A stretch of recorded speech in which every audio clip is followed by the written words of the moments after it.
Woe to you, woe to you. Even if we don't know the meaning of the word, it sounds pretty ominous anyway, doesn't it? Today we hear, what I'm sure most of us immediately start thinking of is what we call the Beatitudes. We're thinking about Matthew. That does come up on one of the alternate years. Matthew talks about, blessed are the poor in spirit. For theirs is the kingdom of God. Blessed are, we hear all this blessed. It sounds so wonderful and so sweet. We can get into that pretty good. You hear today with Luke, it's not the Beatitudes.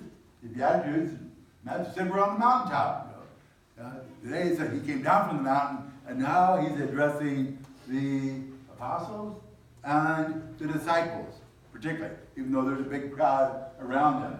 So you can focus on Jesus here, and you can start saying, well then, he must have been telling them, blessed are the poor, as if, he refers to later about, he who takes care of one of the least of these, does it to me. So he's identifying, no, even though that would be, a possible take from it. He is addressing the disciples and the apostles who have already been following him and have had some struggle. You might look at this more like a general, going into battle. The guys have already gone through a lot of garbage to get to where they're at, and yet the big battle's still ahead. And he gets up there and says, "Hey guys, I know some of you are really hurting. I know some of you have already given it all. I know that you've gone through this and this, but the victory is ours. We're moving on."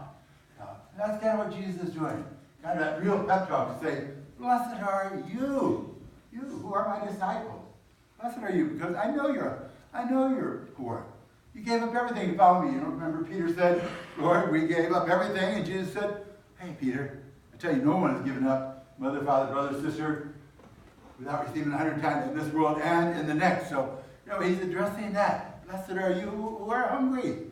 That was not an easy climb to the top of that hill. And then we had to have this miracle feeding job here.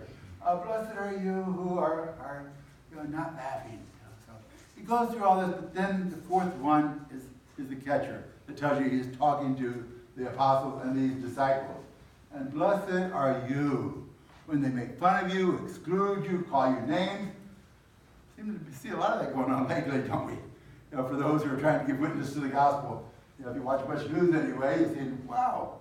And some of the language that's being used by others is to really what? Intimidate, put them down. So Jesus says, yes, you're going to experience some of that. Don't worry. Your reward will be great. So he's addressing you today as he says this. Then who's he addressing on the second part? Might be us too. He said, woe to you.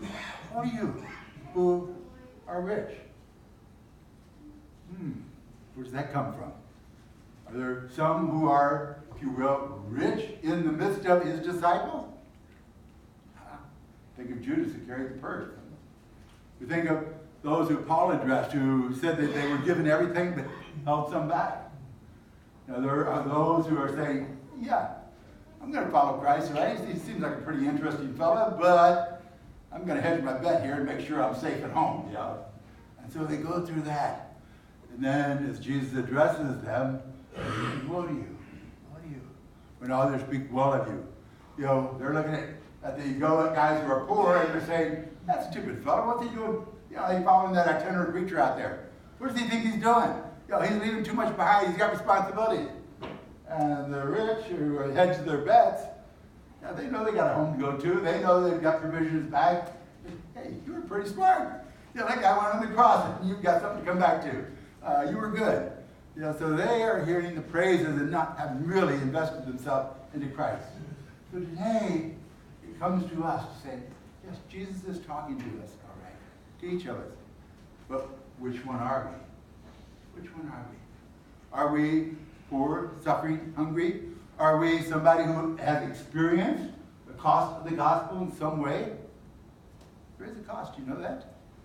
Dietrich Bonhoeffer, back in World War II, the Lutheran pastor, he wrote a beautiful book, The Cost of Discipleship. And in that, he talks about cheap grace. Cheap grace.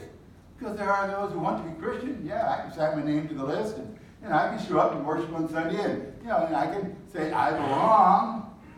But when it gets down to the bottom line, you have to ask, how are we a disciple? How am I investing my life into the sake of the kingdom? How is it costing me to be effective for Christ? Because if there's no cost, if I'm not feeling it, then I must be in the wrong battle. I must not be participating in this war that Jesus said, victory is ours, and we will win. By the way, I would encourage you, the next mirror that comes out, lead article, beautiful article, and analyzing where we are right now with the pro-life working, how they see it truly as, if you will, moving towards a positive direction, and probably more quickly now than we've ever seen. So, think about those who have invested their lives in different ways for the gospel, and how, at the very least, people say, well, I can't do anything. Is there anybody here who can't pray? Every one of us are capable of that, right? Whether here or at home, every one of us are capable of prayer. That is the greatest source for making sure we get through the battle. So today, as we hear Christ address us, blessed are you poor, blessed are you who mourn. Think of yourself and think of how Christ is calling you to be invested for the sake of the kingdom. And then ask ourselves, how am I? How am I invested? How am I feeling it? And if there is nothing that seems to really make me different than the non-Christian, non-participators around, just like all my neighbors, then maybe I need to do a little self-examination. Maybe I need to think about, Lord, what would you ask of me? How can I make a difference for the sake of the kingdom?